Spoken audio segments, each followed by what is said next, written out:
back to my channel. Ngayon ay gagawa tayo ng pom-poms. Ito ang ating mga kakailanganin. Karton, gunting, 2 ballpen, at yarn. At para simulan, gumuhit ng bilog sa karton. Gumawa lamang ng anggulo sa 2 ballpen at paikutin na lamang ang karton. Meron na tayong isang bilog. Pagdikitin lamang ang 2 ballpen at gumawa ng mas maliit na bilog. Gupitin natin ang malaking bilog.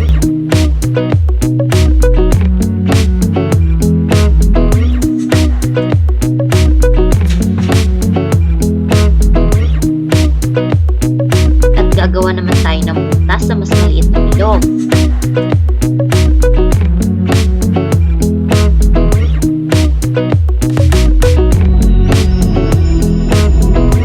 Gumawa ng 2 piraso nito.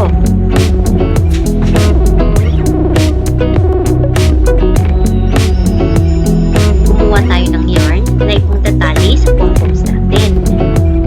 Ipitin ito sa gitna ng 2 karton. At simulan natin balutin ng yarn ang karton.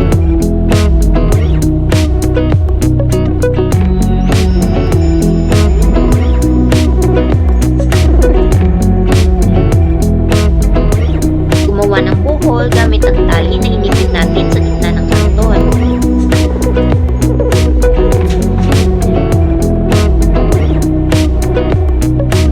At simulan na natin gupitin ang yarn natin. Gamit ang gunting, ipasok lamang ito sa gitna ng 2 karton.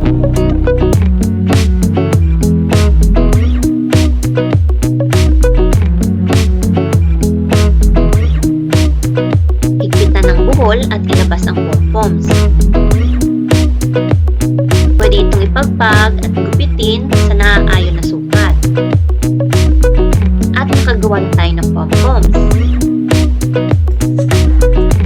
Subukan gumawa ng may iba't ibang kulay.